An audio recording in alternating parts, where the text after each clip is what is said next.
Thank you, darling. It's interesting how the truth can sometimes seem might malleable, depending upon your point of view.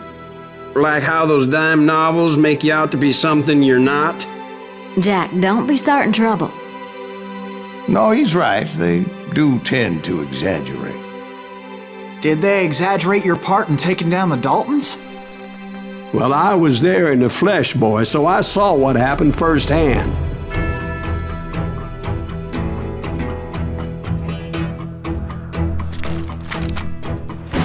Those Daltons were lawmen once, before they all went bad, robbing banks and trains clear across the territory.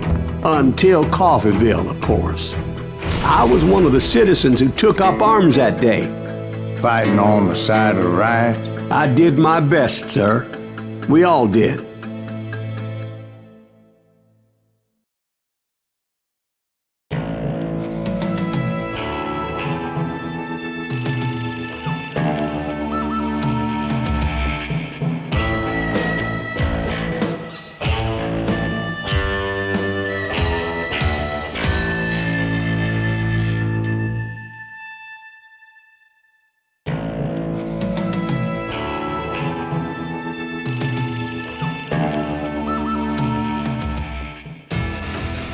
It was early morning.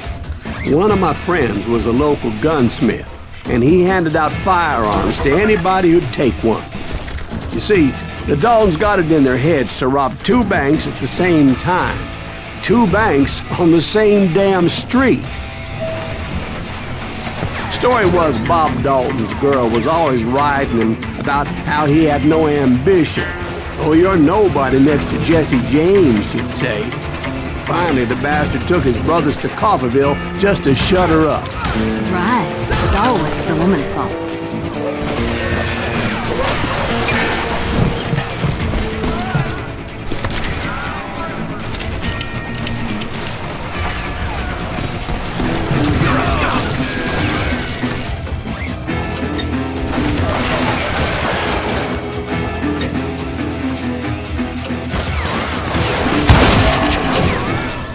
Well, the locals recognized the Daltons right off. Before they could get away, half the town took up arms to defend their property. Their first mistake was pulling a job in their own damn hometown. The boys grew up in Coffeeville, so everybody knew him. Hero. Put some holes in him!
The brothers paid dearly for their stupidity, but everybody knows they had it coming. There's more to it than that. I read all about that day, so I know for a fact that it went down very differently. First of all, it was high noon. A posse of U.S. deputy marshals were on the rooftop across the street. Get ready, boys. They're gonna make a move. The lawmen had been tracking the Daltons for months, and now they finally had them dead to rights. Among them was a bounty hunter feared by many a lawbreaker. The marshals tried to get the Daltons to surrender. They'll give up eventually. We just gotta wait the son of a bitches out. This bounty hunter knew that the brothers were far too proud to ever lay down their guns.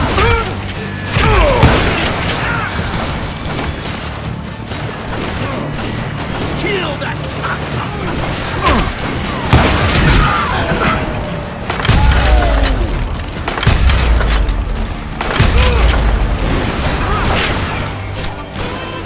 He went in there alone to confront those criminals.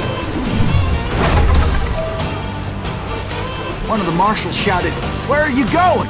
Are you crazy?" Hey, where do you think you're going, dumbass? That rifle's mine. But he paid him no mind.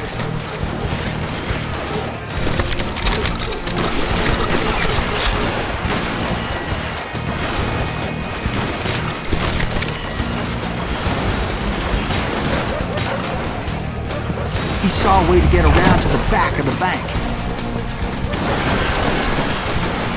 Then he figured out how to hit the Daltons from a direction they weren't expecting.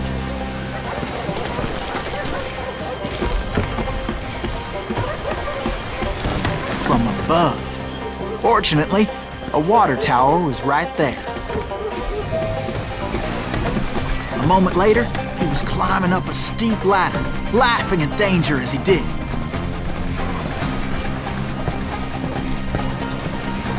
It was brave men like him who risked their lives to tame this wild country.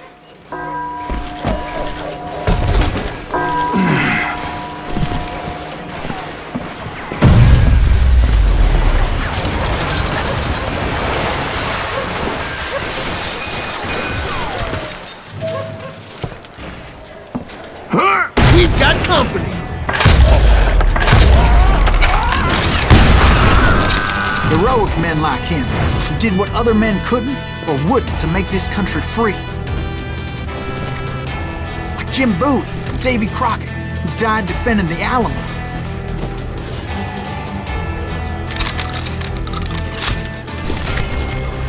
Is that Silas Greaves?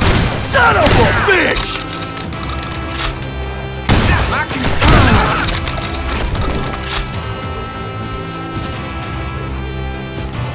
Hide, you Billy Liver, son of a bitch!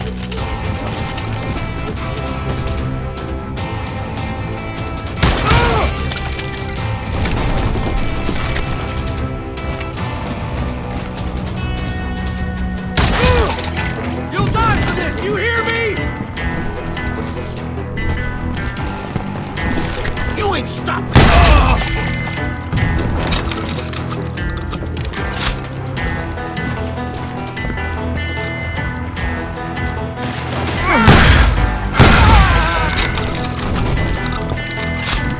That's right!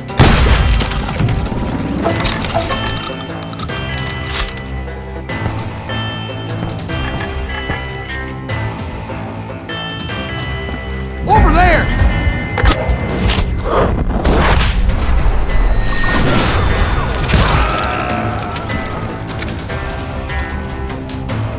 That's Silas Greaves!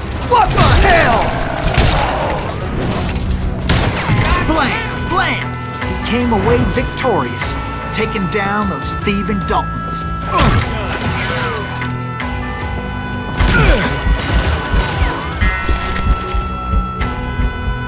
Come out, you yellow bastard!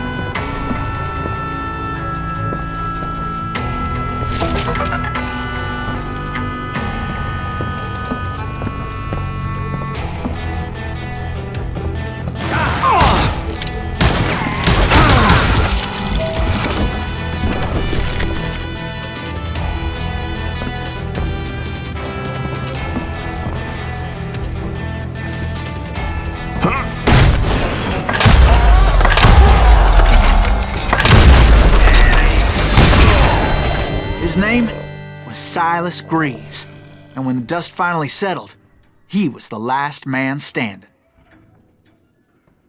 Sorry, kid, but that just wasn't the way it happened.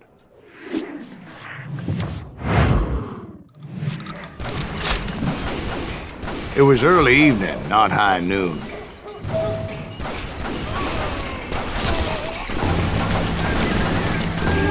I was late to the party and Coffeyville was already up in arms.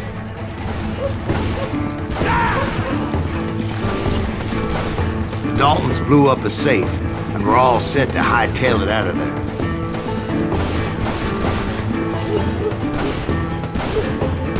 Those pathetic deputies surrounding the bank were dropping like flies.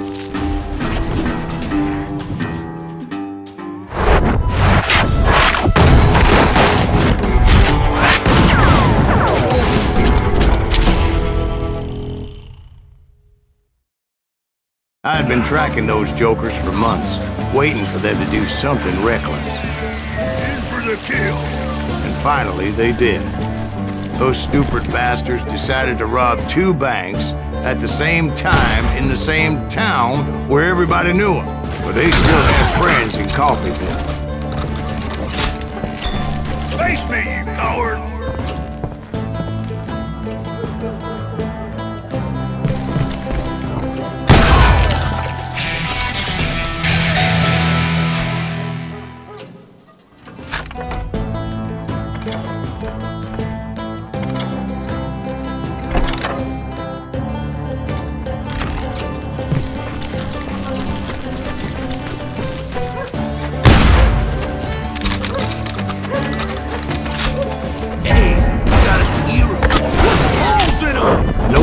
Came after me like a pack of wild dogs, tooth and nail.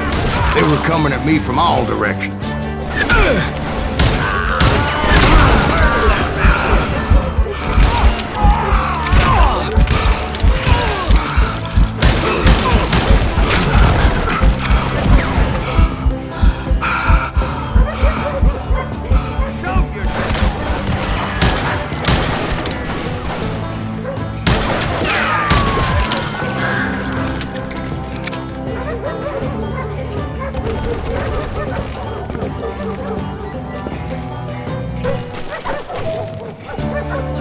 I caught sight of the Daltons running with the money and didn't want to lose them. Problem was, they knew the town better than I did. And to top it off, I found myself in the middle of another shootout entirely. Did the Daltons hole up in somebody's house? No, it was the Smiths, I believe. They were cousins of the Daltons, and they were shooting at the Browns, who were shooting at the Daltons, which wasn't any surprise, because those 2 families have been feuding forever. And since the Joneses are related to the Browns, they shot at the Smiths, pissing off the Heimhoffers, whose daughter recently married a Smith. Well, bullets were flying every which way as all the old feuds in Kansas caught fire all at once. There was a hell of a lot of pissed off people in Coffeeville that day. But that's just the way life is sometimes. Shit happens.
The Dalton boys knew I would never give up. Those Daltons weren't the sharpest knives in the drawer, but they always stood together. They set a trap to slow me down and allow at least 2 of them to escape. The 3rd brother stayed behind to plant me, just in case that trap of theirs didn't work.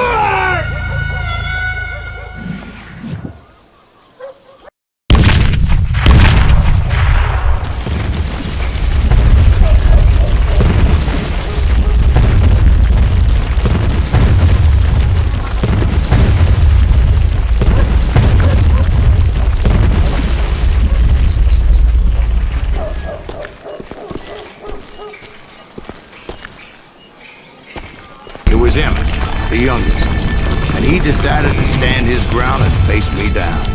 I ain't afraid of you, Silas Greaves. This is where it ends for you. He was determined to protect his brothers. And I understood how he felt. Taking me on all by his lonesome wasn't exactly a recipe for a long life.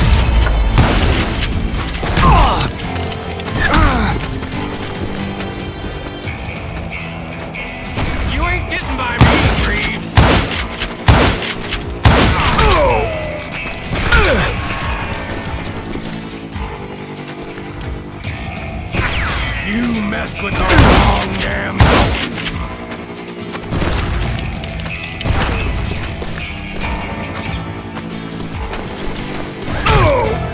send you to the bone orchard!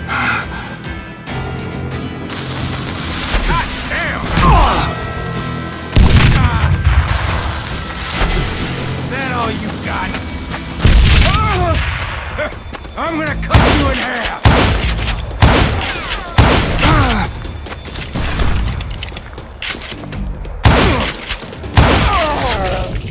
But Emmett Dalton survived the robbery in Coffeyville. He's the only Dalton who did. They say he was shot 23 times. Well, Dwight, who do you think put all those damn holes in him?